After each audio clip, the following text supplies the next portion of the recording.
الحمد لله نحمده ونستعينه ونستغفره ونؤمن به ونتوكل عليه ونعوذ بالله من شرور أنفسنا ومن سيئات أعمالنا من يهده الله فلا مضل له ومن يضلله فلا هادي له ونشهد أن لا إله إلا الله وحده لا شريك له ونشهد أن سيدنا ونبينا وشفيعنا وحبيبنا ومولانا محمدا عبده ورسوله صلى الله تعالى عليه وآله وصحابه أجمعين وبارك وسلم.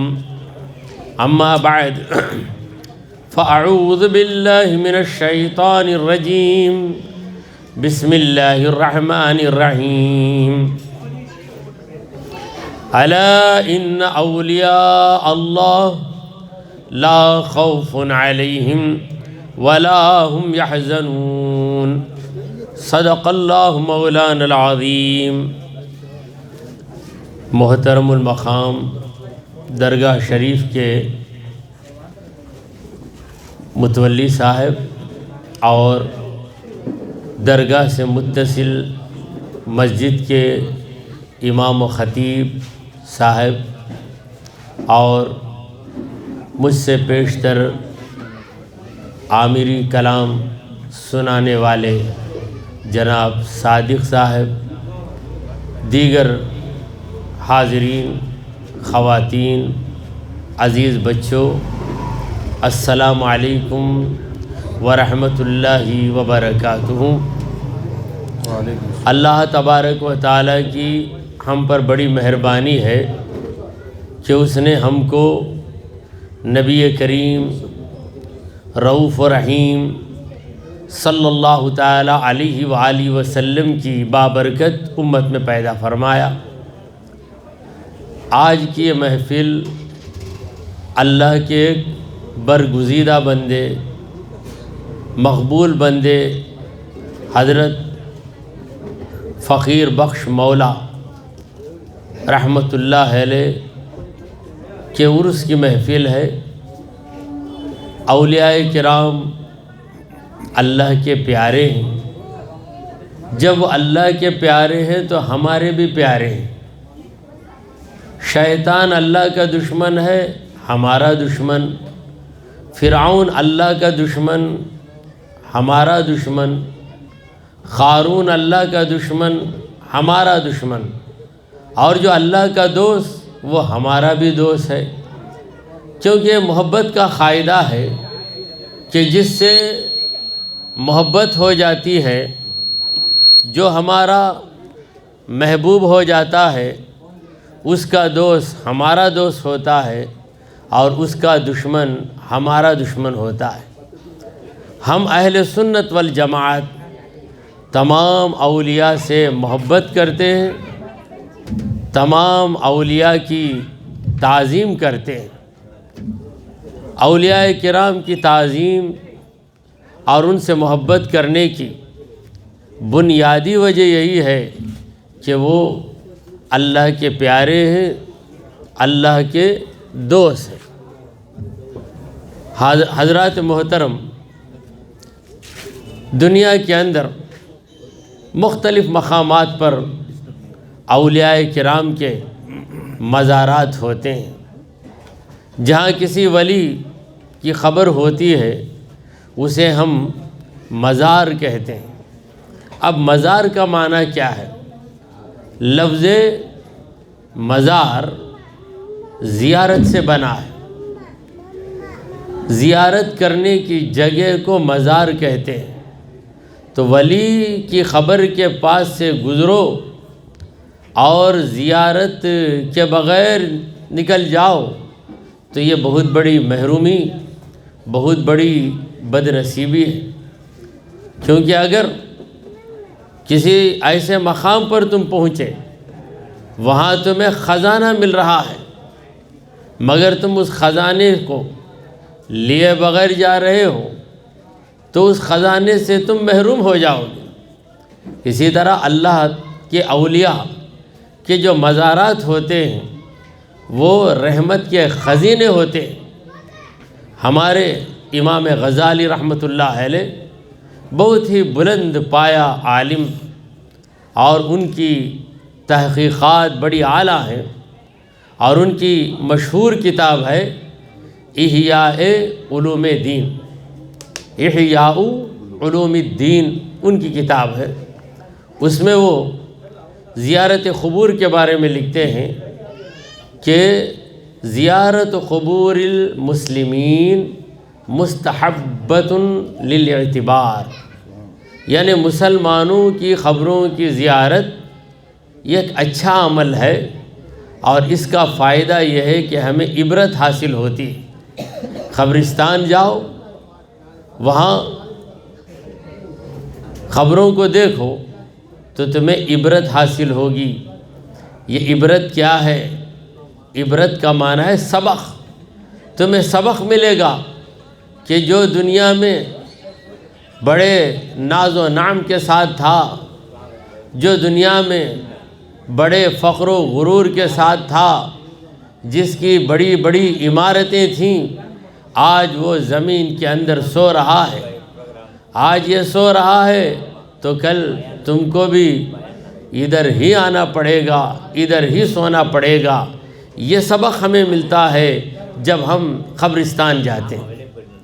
مگر جہاں اولیاء کرام کی قبروں کی بات آتی ہے تو وہاں پر دو فائدے حاصل ہوتے ہیں۔ امام غزالی رحمۃ اللہ علیہ فرماتے ہیں کہ اما زیارت قبور الصالحین فمستحبۃ للاعتبار والتبرک، یعنی صالحین کے جو مزارات ہیں، اولیاء کرام کی جو قبریں ہیں، ان قبروں کی زیارت کرو گے تو تمہیں دو فائدے حاصل ہوں گے۔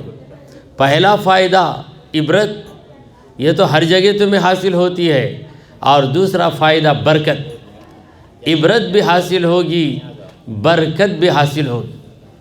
اور آپ حضرات محسوس کر سکتے ہیں کہ کسی اللہ والے کی قبر کے پاس جاؤ اور وہاں فاتحہ پڑھ کر نکلو تو دلوں کے اندر ایک سکون ملے گا، ضرور سکون ملے گا۔ ساری پریشانیاں دور ہو جائیں۔ یہ سکون کیوں ملتا ہے؟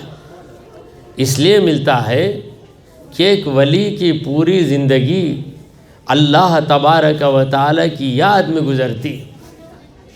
کوئی یوں ہی ولی نہیں بن جاتا۔ دیکھیے دنیا میں کسی بھی عہدے کے حاصل کرنے کے لیے محنتوں اور ریاضتوں کی ضرورت ہے۔ یوں ہی بیٹھے بیٹھے کوئی ڈاکٹر نہیں بن جاتا، بیٹھے بیٹھے کوئی انجینئر نہیں بن جاتا۔ تو ہر ایک کو ریاضت، محنت اور مشقت کی ضرورت ہے۔ یہی قاعدہ ولایت کے سلسلے میں بھی ہے کہ کوئی بیٹھے بیٹھے ولی نہیں بن جاتا۔ تو ولی بننے کے لیے بنیادی چیز اللہ تعالیٰ کا ذکر، اللہ تبارک و تعالیٰ کی یاد ہے۔ اور اللہ کی یاد اس وقت دل میں قائم ہوگی جب دل میں اللہ تعالیٰ کی محبت ہوگی۔ تو ایک ولی وہ ہوتا ہے جس کے دل میں اللہ کی سچی محبت ہوتی ہے۔ میں جو سچی محبت کہتا ہوں اس کی وجہ یہ ہے کہ محبت کا دم بھرنے والے بہت سے لوگ نظر آ جائیں گے۔ زبانی محبت تو ہر ایک کو حاصل ہے، مگر سچی محبت جسے حاصل ہو گئی وہ اللہ کا ولی بن جاتا ہے۔ اگر سچی محبت ہو تو فجر کی نماز کے لیے جاگنے میں دقت نہیں ہوتی، کیونکہ جب فجر کے وقت نیند کا غلبہ بھی ہوتا ہے تو اللہ کی محبت والا اس خیال میں اٹھ جاتا ہے کہ اگر میں سو جاؤں تو میرا پروردگار ناراض ہو جائے گا۔ اگر سچی محبت نہیں ہے تو پھر زبان سے محبت کا دعویٰ کریں گے، جب امتحان کا وقت آئے گا تو ناکام ہو جائیں گے۔ اسی لیے علامہ اقبال نے جواب شکوہ میں لکھا ہے۔ جواب شکوہ کیا ہے؟ اللہ تعالیٰ کی طرف سے بندے کو جواب ہے۔ بندہ خدا سے شکوہ کرتا ہے تو خدا اس کے شکوے کا جواب دیتا ہے، تو خدا کے جواب کو علامہ اقبال نے نظم کے اندر ڈھال دیا ہے۔ تو علامہ اقبال کہتے ہیں، کس قدر تم پہ گراں صبح کی بیداری ہے، کس قدر تم پہ گراں صبح کی بیداری ہے، ہم سے کب پیار ہے ہاں نیند تمہیں پیاری ہے۔ خدا بندے سے کہہ رہا ہے، بندہ شکایت کرتا ہے، کیا شکایت کرتا ہے؟ تیری رحمت تو گرے غیر کے دروازوں پر، برق گرتی ہے تو بیچارے مسلمانوں پر، یعنی کافروں مشرکوں کو تو نے آباد کر دیا اور میں مسلمان، میرا گھر اجڑا ہوا ہے۔ تب اللہ نے کہا کہ فجر کی نماز پڑھنا تیرے لیے بھاری ہے اور پھر تو دعویٰ بھی کرتا ہے کہ میں مسلمان ہوں۔ بہرحال کوئی ولی یوں ہی ولی نہیں بن جاتا، اس کے لیے بنیادی چیز اللہ کی محبت، اور اللہ کی محبت کا نتیجہ یہ ہوتا ہے کہ اس کے دل میں اللہ کا ذکر قائم ہو جاتا ہے، اور اللہ کا ذکر یہ دائمی ذکر ہوتا ہے۔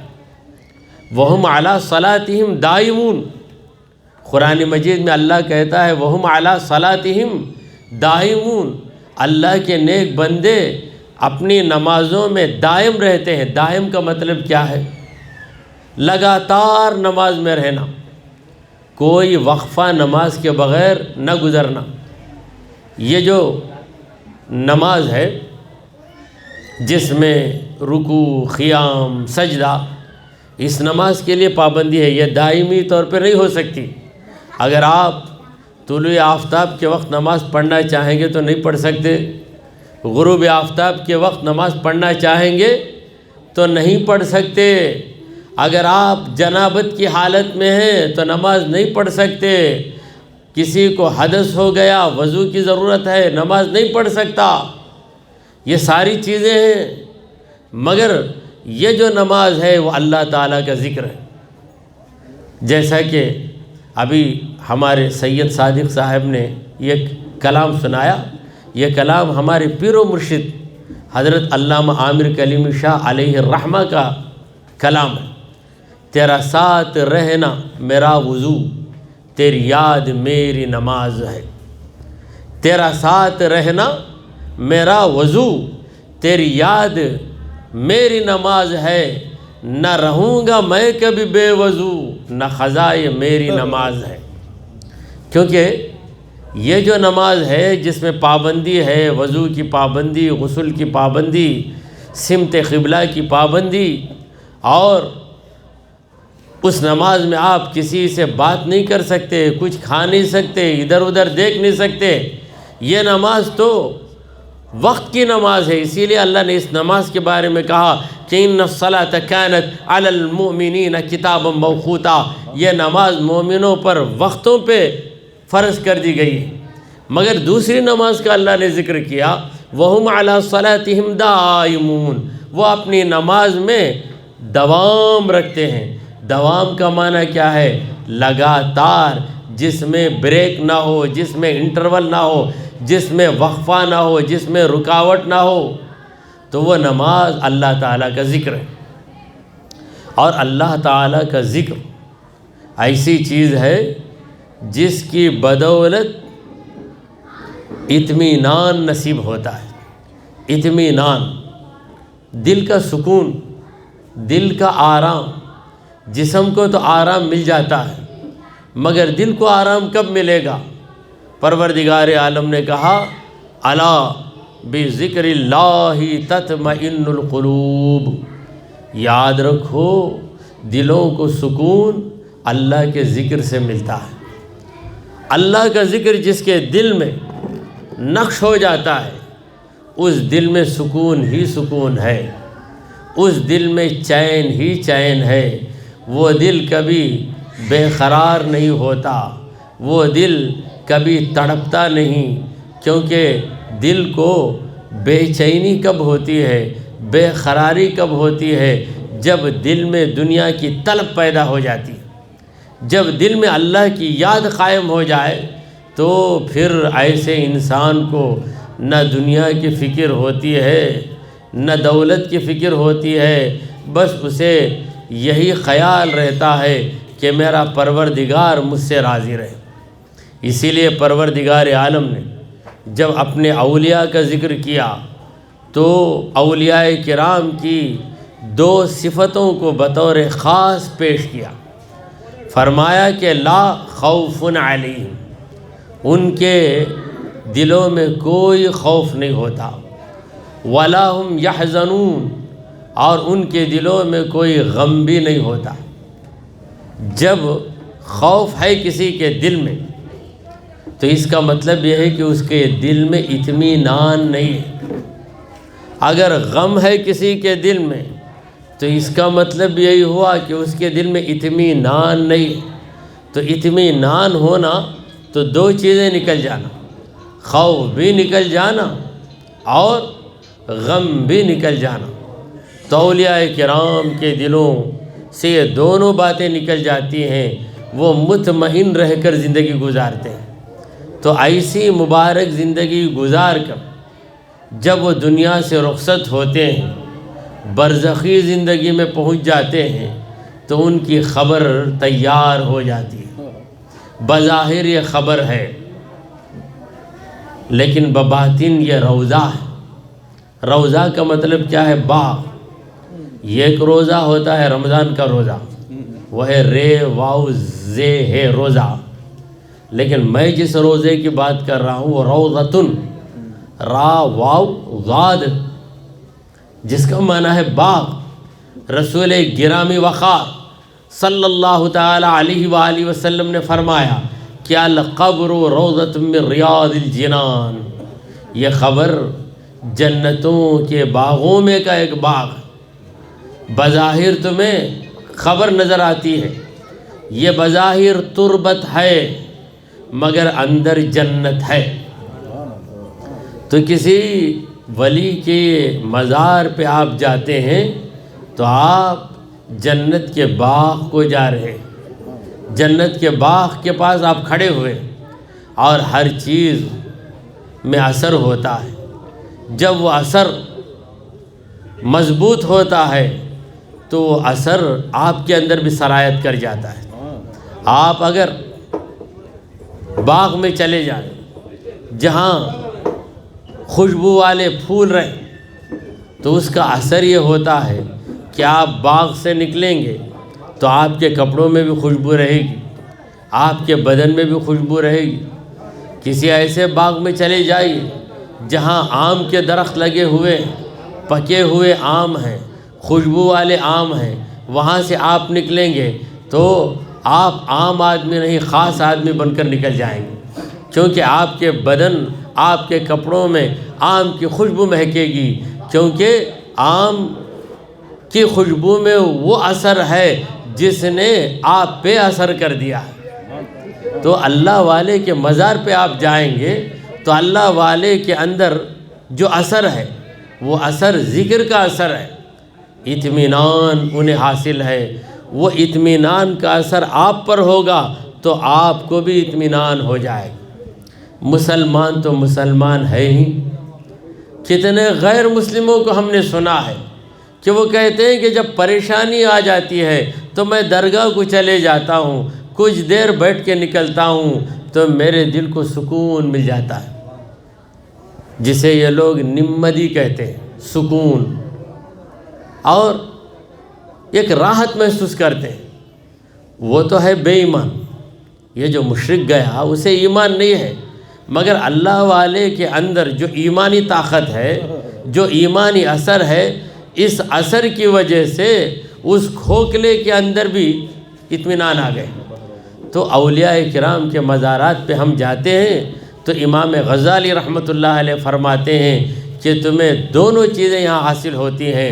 عام خبروں کو جائیں گے تو یہ چیز حاصل ہوگی، یعنی عبرت حاصل ہوگی، ولی کے مزار پہ جاؤ گے تو تمہیں عبرت بھی حاصل ہوگی اور برکت بھی حاصل ہوگی۔ سب سے بڑی برکت یہ ہے کہ تمہارے دلوں کو سکون مل جائے گا، تمہارے دلوں کو امن مل جائے گا۔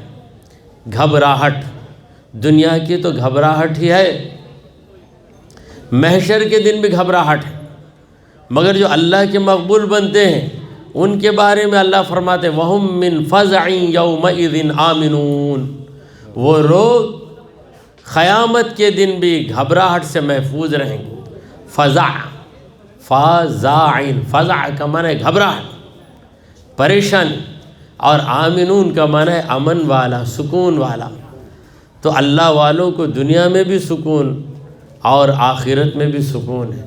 لہٰذا پروردگار عالم نے اپنے ولیوں کے بارے میں کہا کہ لہم البشرا، ان لوگوں کے لیے ہی خوشخبری ہے۔ ذرا عربی ترکیب پہ آپ غور کریں، البشرا لہم، خوشخبری ہے ان کے لیے، یہ بات بھی صحیح ہے، مگر البشرا کو بعد میں رکھ کر لہم کو پہلے رکھ دیں تو مطلب ہوتا ہے ان لوگوں کے لیے ہی خوشخبری ہے، دوسروں کے لیے خوشخبری نہیں ہے۔ فی الحیات الدنیا و فی الآخرہ، دنیا کی زندگی میں بھی اور آخرت میں بھی۔ یہ جو الفاظ میں سنا رہا ہوں یہ قرآن مجید کی آیت کے الفاظ ہیں، اور قرآن کے لفظوں کو نص قطعی کہا جاتا ہے۔ قطعی کا معنی کیا ہے؟ جس کے اندر دو رائے نہیں ہے، جس میں آپ غور و فکر کر کے کوئی دوسرا مطلب نہیں نکال سکتے۔ لہم البشرا، اولیاء کے لیے ہی خوشخبری ہے، فی الحیات الدنیا، دنیاوی زندگی میں، و فی الآخرہ، آخرت کی زندگی میں۔ البشرا کا معنی خوشخبری، اور البشرا کا معنی خوشی بھی ہے۔ خوشی کو بھی بشرا ہی کہتے ہیں، کیونکہ خبر کے ساتھ یہ مخصوص نہیں ہے، یہ خبر کے ساتھ مخصوص نہیں ہے، مطلقاً خوشی کو بھی بشرا کہا جاتا ہے۔ تو اللہ والے خوش کیوں؟ سب سے بڑی دولت انہیں مل گئی۔ وہ کیا دولت مل گئی؟ دولت والے کو دولت ملی، حکومت والے کو حکومت ملی، اللہ والے کو اللہ مل گیا، اسی لیے اسے اللہ والا کہتے ہیں۔ دولت جسے ملی اسے دولت والا، حکومت جسے ملی اسے حکومت والا، زمین جسے ملی اسے زمین والا کہیں گے، مگر جسے اللہ مل گیا اسے اللہ والا کہیں۔ تو جب کوئی اللہ والا بن جاتا ہے تب وہ ایک ایسے مقام پہ پہنچ جاتا ہے جہاں نہ اسے کوئی غم ہوتا ہے، نہ اسے کوئی خوف ہوتا ہے، بلکہ وہ اپنے رب سے لو لگا کر ایسی زندگی گزارتا ہے کہ اس سے بہتر زندگی دنیا کے بڑے سے بڑے کروڑ پتی کو بھی حاصل نہیں، اس سے بہتر زندگی ایک بادشاہ کو بھی نصیب نہیں۔ ایک ولی کی ملاقات بادشاہ سے ہو گئی، تو اس زمانے میں جو بادشاہ ہوتے تھے وہ ولیوں کی بڑی قدر کرتے تھے۔ مسلمان بادشاہ تھے، ولی مل گئے، بڑی خوشی ہو گئی بادشاہ کو۔ بادشاہ نے کہا کہ آپ کو کیا چاہیے؟ آپ کو کیا چاہیے؟ میں دینے کے لیے تیار ہوں۔ تو اللہ والے اسے سبق سکھانا چاہتے تھے۔ عقیدت تو ہے اس کے دل میں، عقیدت کے ساتھ غفلت بھی نظر آ رہی ہے۔ میں دے سکتا ہوں، آپ جو مانگو میں دے سکتا ہوں۔ تو آپ نے کہا کہ تو ایک غریب ہے، تیرے سے میں کیا لوں گا؟ میں کیوں غریب ہوں؟ میں تو بادشاہ ہوں۔ نے کہا کہ اگر تیرے حلق میں کوئی چیز اٹک جائے اور اس وقت تجھے پانی نصیب نہ ہو، تو ایسی جگہ چلا گیا جہاں پانی نہیں ملتا ہے، اور حلق میں روٹی اٹک گئی تیرے، اب تو کسی سے پانی طلب کر رہا ہے، وہ کہے کہ میں پانی شرط پر تجھے دوں گا کہ تیرا تخت میرے حوالے کر دے، تیری حکومت میرے حوالے کر دے گا تو میں تجھے پانی کا گلاس دوں گا۔ تو اس وقت تو کرے گا کیا؟ اگر حکومت اس کے حوالے نہیں کرے گا تو مر جائے گا، اگر جینا چاہے گا تو پانی پینا تیرے لیے ضروری ہے، حکومت اس کے حوالے تجھے کرنا ہی ہے، اب بتا کیا کرے گا؟ تو کہا حکومت حوالے کر دوں گا۔ تیری حکومت پانی کے گھونٹ کی قیمت رکھتی ہے، تو ایسی حکومت پہ تو کیا ناز کرتا ہے؟ تو اللہ والے باتوں ہی باتوں میں بڑے بڑے سبق پڑھا دیتے ہیں۔ تو آج ہم حضرت فقیر بخش مولا کی بارگاہ میں ہیں۔ فقیر بخش کا معنی کیا ہے؟ بخش کا معنی ہے دینے والا، فقیر کو دینے والا، یعنی جو بھی ان کے دربار میں فقیر بن کر آتا ہے ان سے حاصل کر کے جاتا ہے، اس وجہ سے انہیں فقیر بخش کہا گیا۔ تو اولیاء کرام کا تذکرہ ہے، اولیاء ولی کی جمع ہے، یہ اللہ والے کو ولی کہا جاتا ہے۔ تو کئی ولیوں کو اولیاء، مگر آج ہم اپنی عام بول چال میں یہ فرق، یہ جو امتیاز ہے اسے قائم نہیں رکھتے، بلکہ ہم ایک ولی کو بھی اولیاء کہہ دیتے ہیں۔ نظام الدین اولیاء ہم کہہ دیتے ہیں، حالانکہ نظام الدین اولیاء نہیں بلکہ وہ ایک ولی ہے، مگر ہماری زبان ایسے بن گئی ہے تو اس وجہ سے ہم اس طرح بول لیتے ہیں۔ تو ولی اللہ کا دوست کے لیے کئی الفاظ ہیں عربی زبان میں، مگر اللہ تعالیٰ نے اپنے دوست کے لیے جس لفظ کو پسند کیا ہے وہ ہے ولی۔ آخر اس کی وجہ کیا ہے؟ ولی کا لفظ ولا یلی سے مشتق ہے، جس کا معنی ہے قریب ہو جانا۔ تو ولی کا معنی ہے قریب۔ تو اللہ کا ولی ایسا دوست نہیں ہے اللہ کا جو اللہ سے دور۔ ہمارے کئی دوست ہیں، ہم کہتے ہیں ہمارا دوست ہم سے بہت دور چلا گیا، بچپن کا دوست تھا، ساتھ ہی اسکول میں تعلیم پایا، BA کیا، MA کیا، نوکری ملی اسے، وہ امریکہ چلے گیا، میں انڈیا میں رہ گیا، میرا دوست مجھ سے دور ہو گیا۔ تمہارا دوست تم سے دور ہوتا ہے، خدا کا دوست خدا سے کبھی دور نہیں ہوتا، خدا کا دوست کبھی خدا سے دور نہیں ہوتا، ہمیشہ خدا کے ساتھ رہتا ہے، خدا اس کے ساتھ رہتا ہے۔ تو خدا کا ساتھ رہنا، تیرا ساتھ رہنا میرا وضو، جیسا کہ ابھی آپ نے کلام میں سنا، تیرا ساتھ رہنا میرا وضو، تو یہ باطنی وضو ہے۔ ظاہری وضو تو آپ جانتے ہیں کہ اس میں آپ کلی کرتے ہیں، ناک صاف کرتے ہیں، چہرہ دھوتے ہیں، دونوں ہاتھ دھوتے ہیں، یہ ظاہری وضو ہے، شریعت کا وضو ہے۔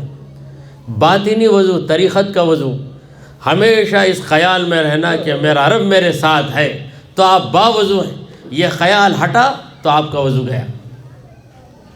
شریعت کا وضو، طریقت کا وضو، مگر طریقت کا وضو ہمیں مل گیا، یہ سوچ کہ آپ شریعت کے وضو کو چھوڑ دیں گے تو پھر کیا ہو جائیں گے؟ بھٹک جائیں گے، گمراہ ہو جائیں گے، کیونکہ طریقت شریعت کے بغیر قائم نہیں رہتی۔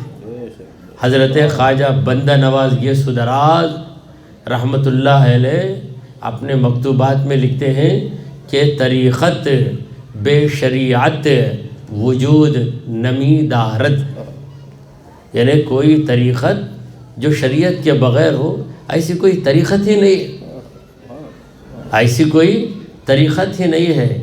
چائے بنتی ہے تو اس میں چائے کا ہونا ضروری ہے، کوئی دودھ بھی ملایا، پانی بھی ملایا، شکر بھی ملایا، چائے کی پتی نہیں ملایا تو وہاں چائے کہاں رہے گی؟ تو طریقت بھی ہے، حقیقت بھی ہے، شریعت فقط نہیں ہے، تو اس کا مطلب یہ ہوا کہ طریقت بھی نہیں، حقیقت بھی نہیں۔ یہ حقیقت میں مدارج ہیں، درجات ہیں. جس طرح دنیا کے اندر درجات، کوئی کہے کہ میں 21 سال کا ہوں مگر کبھی 20 سال کا میں نہیں ہوا، 21 سال کا ہو گیا ہوں، تو لوگ کہیں گے کہ 21 سال کا ہے تو 20 سال کا ہونا تیرے لیے ضروری ہے. اگر 20 سال کا ہے تو 19 سال کا تو ہوا ہوگا، یہ ضروری ہے. اسی طرح اگر طریقت تیرے پاس ہے تو مکمل طور پر شریعت تیرے پاس ہونا لازمی ہے. اگر شریعت نہیں ہے، صرف طریقت کا دعویٰ کر رہا ہے، تو اس کا مطلب یہ ہے کہ تیرے پاس طریقت بھی نہیں ہے، شریعت بھی نہیں ہے. شریعت میں عبادت تن کے ساتھ اور طریقت میں عبادت من کے ساتھ. شریعت میں جسم عبادت میں لگتا ہے، طریقت میں دل عبادت میں لگتا ہے. جب کوئی طریقت میں آ گیا تو اس کا تن بھی عبادت میں لگ گیا، من بھی عبادت میں لگ گیا. اگر کوئی یہ کہے کہ میرا من عبادت میں ہے مگر تن عبادت سے ہٹ کر ہے، تو اس کا مطلب یہ ہوا کہ نہ اس کا من عبادت میں ہے نہ اس کا تن عبادت میں ہے. وہ تو من کی عبادت نہیں کر رہا ہے، من مانی کر رہا ہے، وہ من مانی کر رہا ہے. بہرحال شریعت کا وضو، طریقت کا وضو، یہ جو میں فرق بتا رہا ہوں یہ درجے. شریعت کے وضو سے کبھی آپ آزاد نہیں ہو سکتے. تو شریعت کے وضو کو برقرار رکھتے ہوئے طریقت کے وضو پر بھی آپ کو قائم رہنا ہے. اور طریقت کا وضو کیا ہے؟ اللہ تعالیٰ کی یاد. اللہ معی، اللہ حاضری، اللہ ناظری، اللہ معی. یہ اوراد قادریہ میں اوراد ورد کی جمع ہے. جو کلمہ ہم بار بار پڑھیں تو وہ ہمارا ورد ہو جاتا ہے. آپ درود شریف 100 بار پڑھتے ہیں تو اس کا مطلب کیا ہے؟ درود آپ کے ورد زباں ہے. تو ورد، کئی ورد مل جائیں تو اس کا نام ہے اوراد. تو ورد یہ بھی بہت ضروری چیز ہے. لا الہ الا اللہ 100 بار آپ پڑھ رہے ہیں تو آپ لا الہ الا اللہ کا کیا کر رہے ہیں؟ ورد کر رہے ہیں. امام غزالی کہتے ہیں من لیس لہ ورد فہو قرد. قرد کا معنی ہے بندر، جسے ورد نہیں وہ قرد ہے. یعنی جو اوراد کی پابندی نہیں کرتا وہ انسان نہیں، وہ بندر ہے. کیونکہ انسان اور بندر دونوں ہم شکل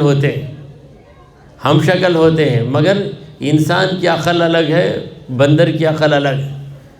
تو تم اگر ورد نہ کرو، اوراد کی پابندی نہ کرو، تو پھر تم بظاہر انسان ہو، حقیقت میں تم ایک بندر ہو. بہرحال میں عرض کر رہا تھا کہ اولیاء کرام کا جو لفظ ہے یہ ولی کی جمع ہے، اور ولی کا معنی ہے قریب. تو خدا سے قریب ہوتے ہیں. تو قرب، اللہ تعالیٰ کا قرب، اس کی بھی 2 قسمیں.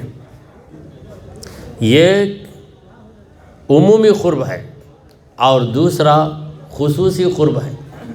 عمومی قرب تو ہر انسان کو حاصل ہے. وَنَحْنُ أَقْرَبُ إِلَيْهِ مِنْ حَبْلِ الْوَرِيدِ. ہر انسان کے بارے میں اللہ کہتا ہے کہ میں اس کی رگے جان سے زیادہ اس سے قریب ہوں. یہ قرب تو ہر ایک کو حاصل ہے. خصوصی قرب کہ بندہ اللہ کے قریب ہو، اللہ کی یاد میں مگن ہو، اللہ کی محبت میں خود کو فنا کر لے. یہ خصوصی قرب اولیاء کرام کو حاصل ہوتا ہے. بندے تو سب خدا کے بندے، مگر اولیاء کرام خدا کے خاص بندے. اسی لیے ایک فارسی شاعر نے کہا عبد دیگر عبدہو چیزے دیگر. عبد دیگر عبدہو چیزے دیگر، این سراپا انتظار او منتظر. یعنی بندہ ہونا یہ الگ بات ہے، ہر ایک تو خدا کا بندہ ہے. صحیح بات تو یہ ہے کہ ابلیس بھی خدا کا بندہ ہے. فرعون اللہ کا بندہ ہے، قارون یہ بھی اللہ کا بندہ ہے. ہر ایک تو اللہ کا بندہ ہے، مگر اللہ کا مقبول بندہ وہ ہے جو اللہ سے محبت کرتا ہے۔ عبد دیگر عبدہو چیز دیگر، این سراپا انتظار او منتظر۔ جو معمولی درجے کا بندہ ہے وہ انتظار میں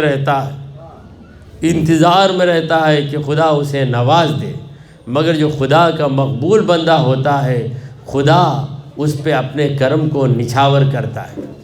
تو اولیاء قابل تعظیم ہے، اس لیے قابل تعظیم ہے کہ وہ اللہ تعالیٰ کے مقبول بندے ہیں اور ان کی پوری زندگی اللہ تبارک و تعالیٰ کی یاد میں گزرتی ہے۔ دنیا والے اللہ والے دونوں کے بیانات الگ الگ ہیں۔ دنیا والے کا بیان یہ ہے کہ میں اللہ کو یاد کرنا چاہتا ہوں مگر بھول جاتا ہوں، کیسے اللہ کو یاد رکھوں؟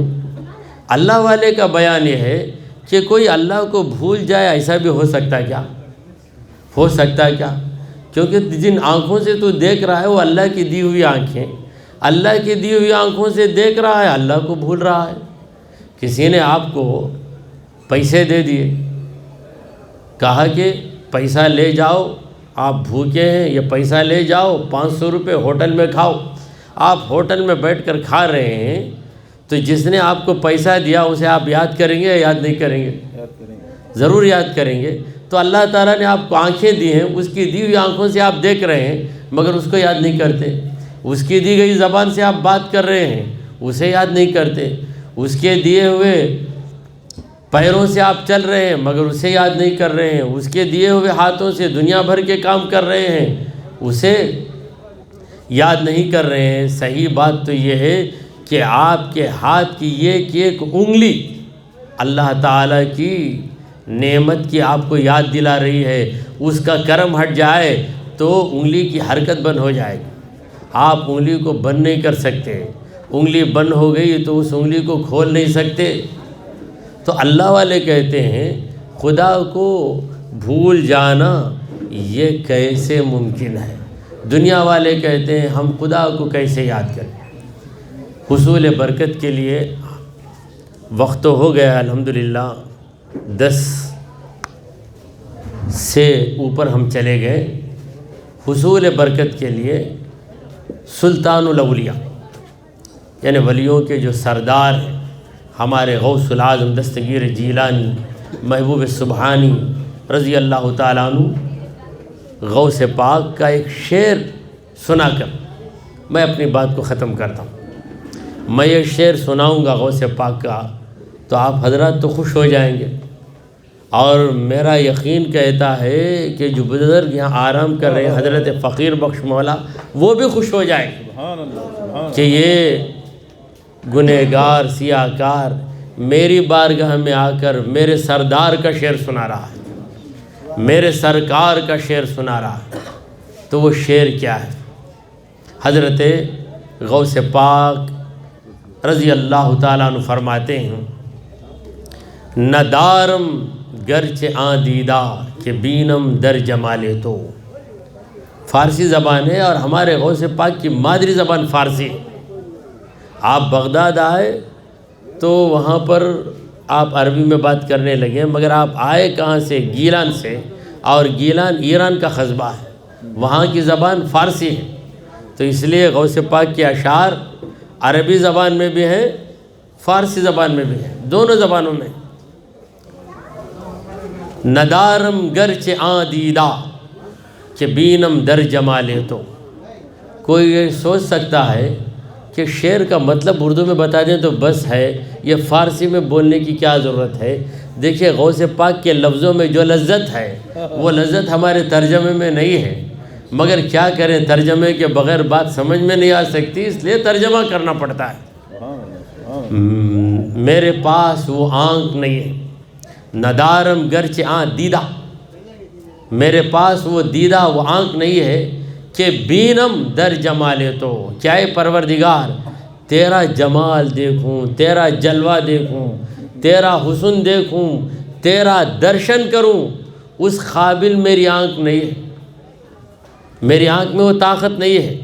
نیم نو امید، میں نا امید نہیں ہوں، میں نا امید نہیں ہوں، مجھے پوری امید ہے کہ تو تیرا جلوہ مجھے دکھائے گا۔ کیوں نا امید نہیں ہوں؟ چوں کا معنی اس لیے کہ یہ محفل ہے ولی کی، کچھ فارسی زبان بھی آ جائے، یہ ولیوں کی زبان ہے فارسی زبان، اکثر اولیاء کرام فارسی بولنے والے گزرے ہیں۔ نیم نو میں چوں عمرم گزشت اندر خیال تو، میں نا امید نہیں ہوں اس لیے کہ میری عمر گزری ہے، گزشت اندر خیال تو، تیرے خیال کے اندر گزر گئی۔ تجھے یاد کرتے کرتے کرتے کرتے میں پوری زندگی گزار دیا، تجھے یاد کرتے کرتے کرتے تیری بارگاہ میں پہنچ گیا، اب تو مجھے تیرا جلوہ دکھائے بغیر کیسے رہے گا، تو مجھے محروم کیسے کرے گا۔ تو انہی چند باتوں پر میں اپنے اس بیان کو ختم کرتے ہوئے بارگاہ خداوندی میں دعا گو ہوں کہ مولا تعالی ہماری اس محفل کو قبول فرمائے، آمین۔ وآخر دعوانا ان الحمد للہ رب العالمین۔